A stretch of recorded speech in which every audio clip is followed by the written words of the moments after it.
이제 하나님 말씀 우리 함께 나눠볼 텐데요. 오늘 우리에게 주신 하나님 말씀은요.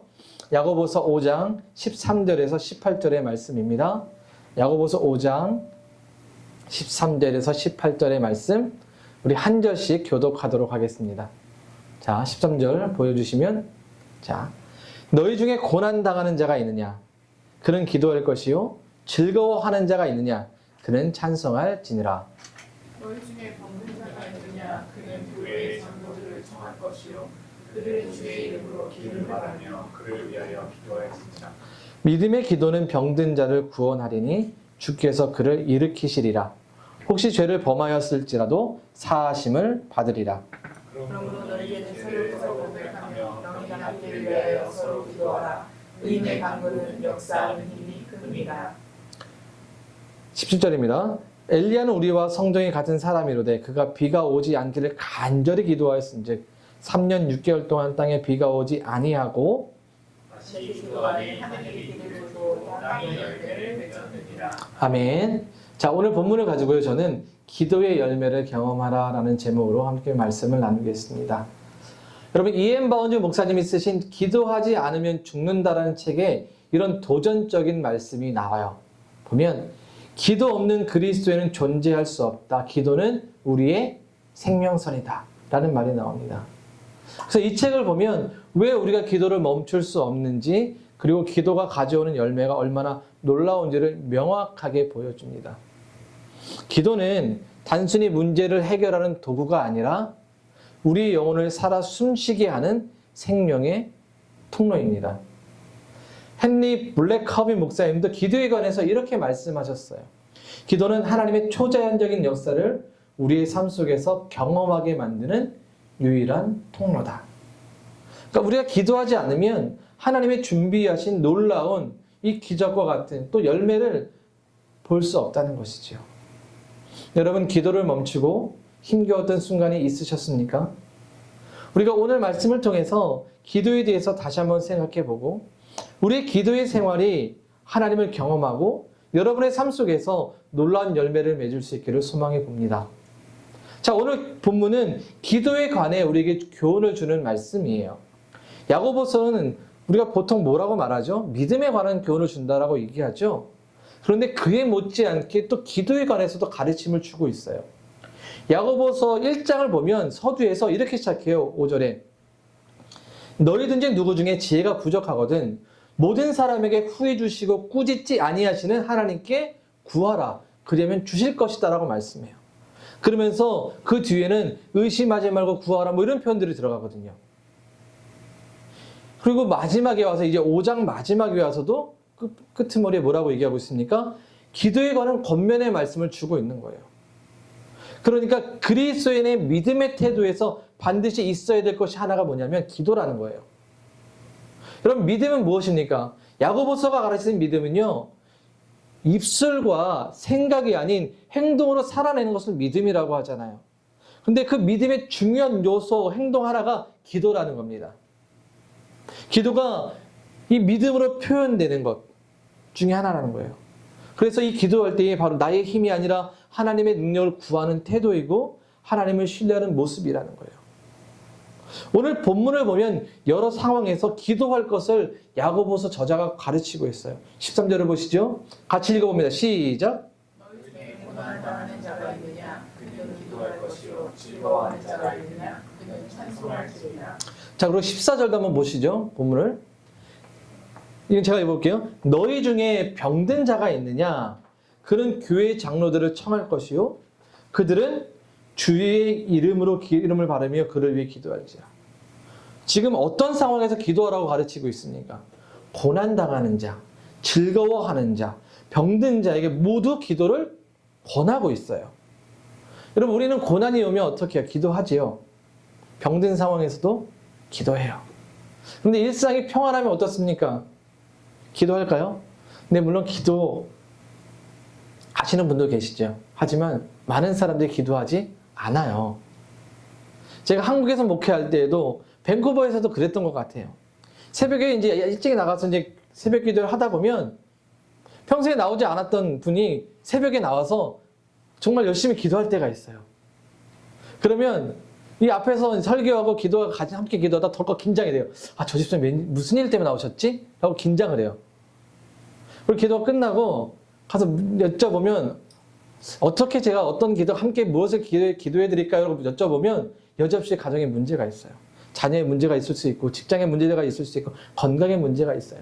또 밴쿠버에서는 특히 이민과 영주권의 문제로 이게 마음을 아파하세요. 물론 우리가 고난당할 때 기도해야 합니다. 아플 때 기도해야 해요. 이런 것을 하지 말라고 가르치는 건 아니에요. 성경에도 아프고 고난당할 때 하나님께 엎드려 기도했어요. 모세도 하나님 앞에서 고통당하는 이스라엘 위해 죽기를 각오하고 기도했잖아요. 다윗이 수많은 대적과 사울의 위협 속에 사랑하는 압살롬의 반역 앞에 위기 속에 기도했단 말이에요. 히스기야는 어땠습니까? 자신이 병이 걸려 죽게 되었을 때에 그런 간절히 기도했어요. 그리고 하나님의 응답을 얻어 대적을 물리치고 병 고침을 받은 일이 있다고 성경은 우리에게 가르쳐주고 있어요. 그런데 그리스도에는요, 여기서 한 발 더 나아가서 이런 상황을 넘어서 기도하라는 거예요. 고난과 아픔, 질병에만 기도하는 것이 아니라 즐거울 때 찬송하라는 것, 바로 감사하라는 겁니다. 하나님께 감사의 기도를 드리라는 거예요. 그러니까 정리를 해보면 이런 거죠. 기도는 어떤 특정 상황에 기도하는 것이 아니에요. 그 특정한 상황에 필요한 것이 아니라 우리의 삶의 모든 순간에 시작되어져야 하는 게 기도라는 거예요.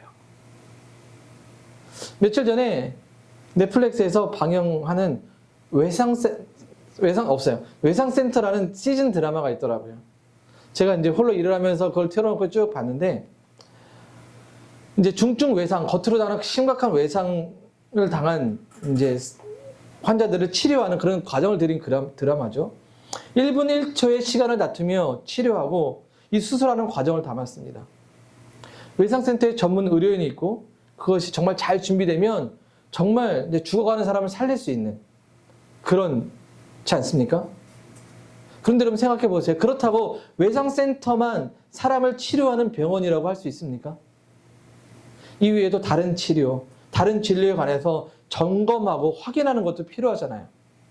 그래야 어떻습니까? 평상시에 몸을 관리하고 잘 돌볼 수 있고 예방하고 몸이 더 나빠지지 않게 치료할 수가 있어요. 기도도 마찬가지예요. 기도는 특정한 상황에 필요한 응급조치가 아니에요. 우리 삶의 전반에 걸쳐서 항상 함께해야 하는 호흡과 같은 존재입니다. 기도는 고난당할 때만 필요한 것도, 병들었을 때만 드려야 하는 것도, 기쁠 때도, 슬플 때도, 심지어 아무 일이 없을 때에도 우리 일상의 기도는 삶의 중심이 되어야 합니다. 또한 기도는 우리의 기분이나 환경에 따라서 좌지우지 되어도 안 돼요. 기쁠 때 찬양으로, 슬플 때 위로와 도움을 구하며 매일의 삶 속에서 하나님의 지혜를 얻어야 합니다. 왜냐하면 기도를 할 때 기도를 통해서만이 우리의 계획이 아닌 하나님의 뜻을 이해할 수가 있기 때문입니다. 왜냐하면 기도는 나의 관점이 하나님의 관점으로 향하도록 만들어주기 때문이에요. 그래서 이 내용은 사실 야고보서에만 있는 게 아닙니다. 여러분, 바울 사도 역시 동일한 입장을 가졌어요.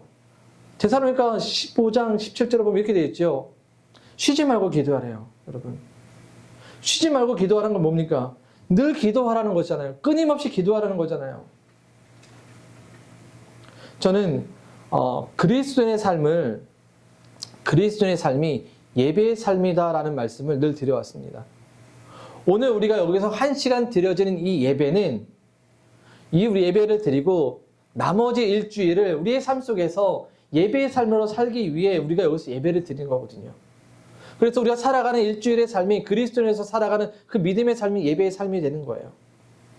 말씀을 듣고 말씀대로 살아내는 것, 그것이 예배의 삶이죠. 기도도 바로 동일합니다. 모든 상황에서 기도하고 쉬지 말고 기도하는 것, 우리의 삶이 항상 하나님과 연결되어 있으라는 거죠. 근데 이 연결이 뭐로 연결해요? 기도로 연결된다는 거예요. 늘 하나님과 대화하는 습관을 가지면서 모든 상황에서 하나님께 마음을 열고 교제하라는 거예요. 이것이 그리스도인의 기도의 삶, 믿음의 삶이라는 거죠. 제가 지난주 소개했던 만번의 기도에 응답을 받았던 조지 뮬러, 영국 고아의 아버지. 그는 수천 명의 고아를 먹이고 입혔습니다. 그런데 그 사역을 하면서 단 한 번도 사람에게 가서 손을 벌려서 우리 도와주십시오라고 한 번도 하지 않았대요. 대신 그런 모든 필요를 하나님께 기도로 아뢰었고 하나님은 항상 정확한 때에 필요한 것을 공급해 주셨다고 합니다. 기도를 호흡이라고 말하는 것처럼 일상에서 늘 기도의 호흡이 끊어지지 않았기에 하나님은 일하셨고 역사하셨어요.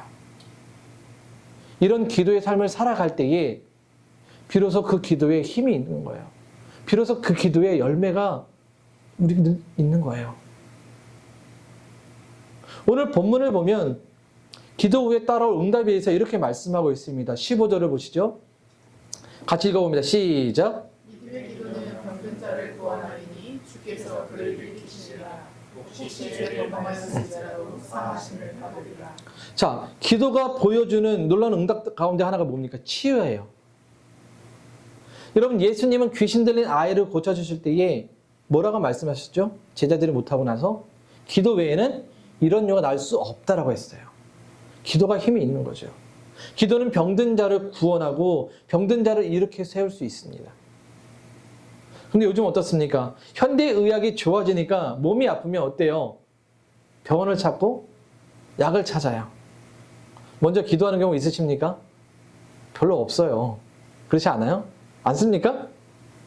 저를 보니까 제가 그랬어요. 제 손목이 아픈 지 한 2달이 되어갔거든요. 근데 처음에 아프면서 아유, 두면 낫겠지. 그냥 파스 바르면 낫겠지.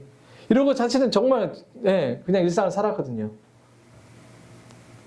근데 점점 아파보다가 문득 저희 아이가 떠올랐어요. 그러니까 저희 아이는 아프면 밤에 저희가 와서 꼭 기도를 해달래요. 아빠 기도해달라고. 근데 생각해보니까 제가 저 자신을 기도하지 않았더라고요. 제 손목을 위해서. 그래서 제가 저를 위해서 아침마다 기도하기 시작했습니다. 물론 병원의 도움과 의료진의 도움을 구하지 말라는 건 아니에요. 오늘 본문 14절을 보면 이렇게 되어 있어요. 그들은 주의 이름으로 기름을 바르며 그를 위해 기도하였으니라고 되어 있죠. 그래서 기름을 바른다는 것은 이 당시에 치료제를 말하는 거거든요. 그러니까 치료를 받으면서 기도하라는 거예요. 치료제와 의료진의 처치의 진단이 잘 될 수 있도록 그것이 오류가 나지 아니하도록 기도하며 회복하라는 거죠. 그렇게 할 때에 하나님 손길 속에서 약을 통해서 치료받을 수 있고 기적과 같은 능력으로 치료받을 수도 있고 방법은 다르지만 하나님께서 회복시켜 주신다는 거죠. 뿐만 아닙니다. 여러분, 기도는 우리의 육적인 몸만 아니라 영적인 몸도 회복시켜 주지요. 15절 하반절을 보겠습니다. 노란 글자만 읽어보죠. 시작. 죄를 범하였을지라도 사하심을 받으리라. 여러분, 이 말은 기도가 주는 또 다른 축복임의 열매예요. 여러분, 병은 항상 그런 것은 아닙니다. 하지만 이 육체적인 문제는 영적인 상태와 연결돼요.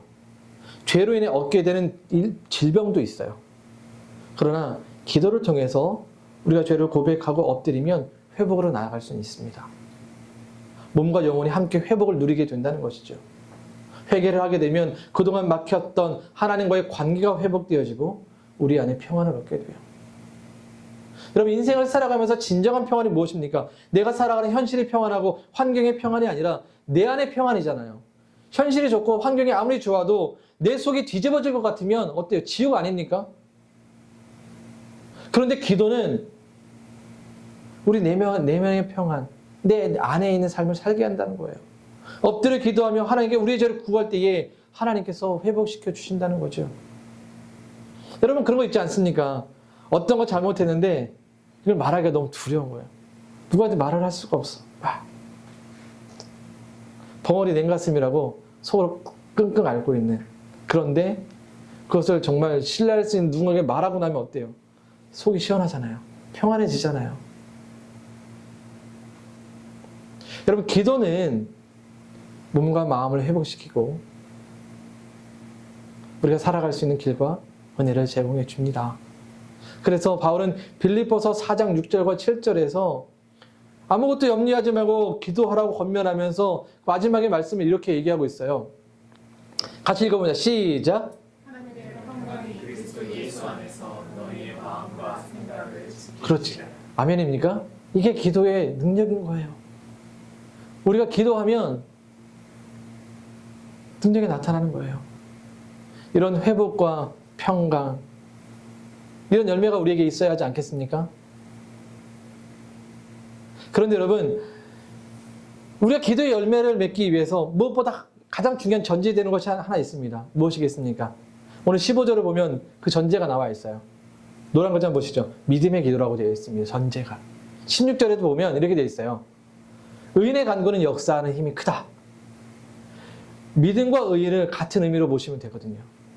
예수님 사역 가운데 12년 동안 혈루증으로 앓았던 여인이 있습니다. 유출병이죠. 피가 새는.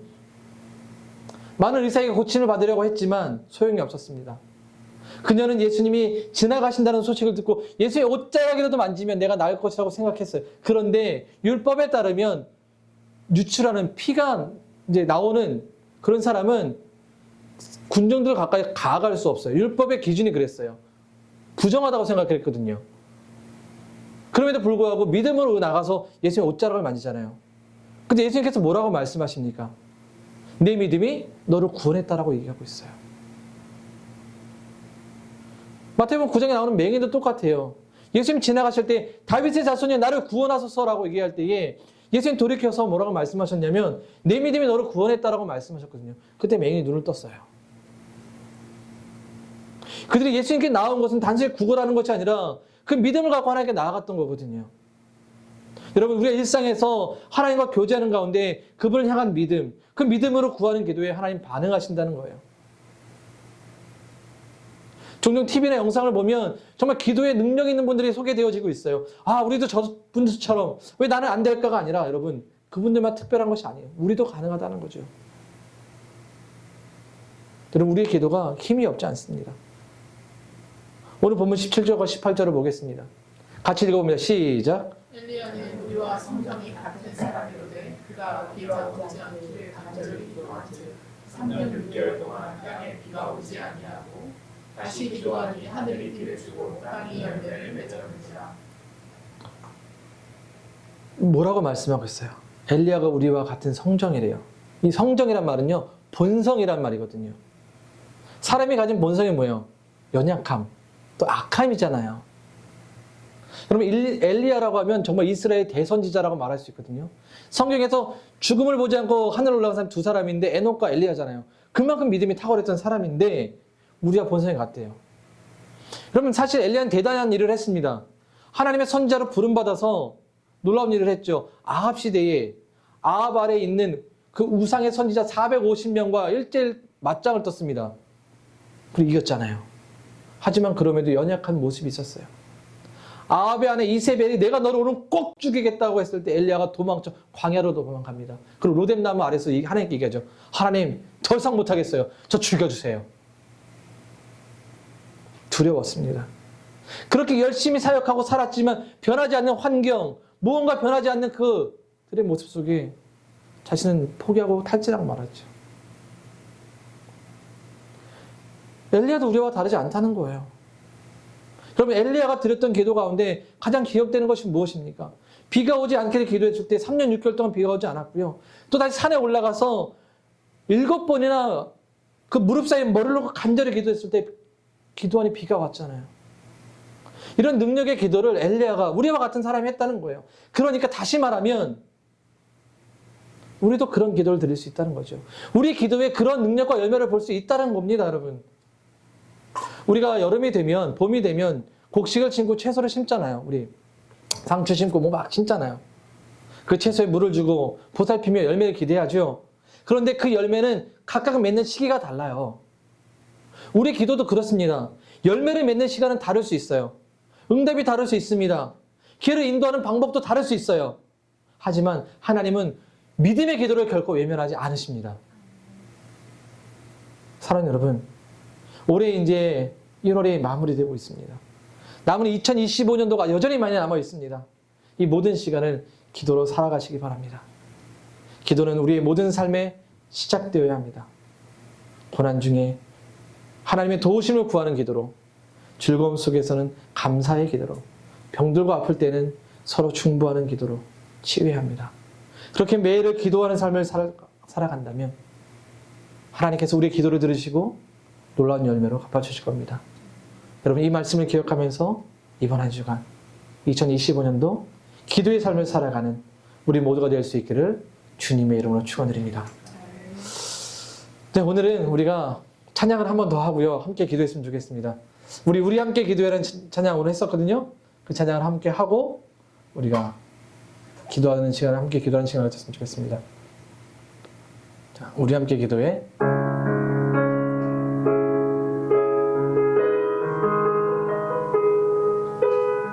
자, 오늘 말씀을 기억하면서 우리 찬양 한번 하겠습니다.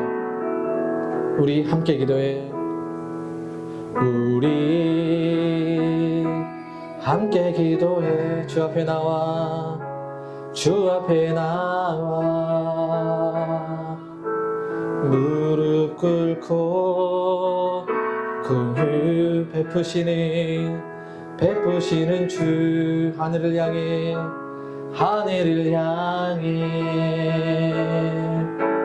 두 손 우리 함께 기도해. 우리 함께 기도해. 주 앞에 나와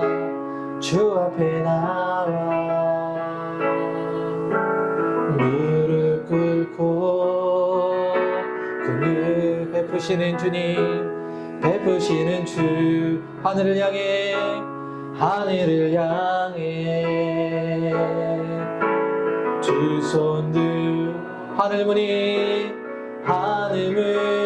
열리고 은혜의 비추기 이 땅 나를 내리도록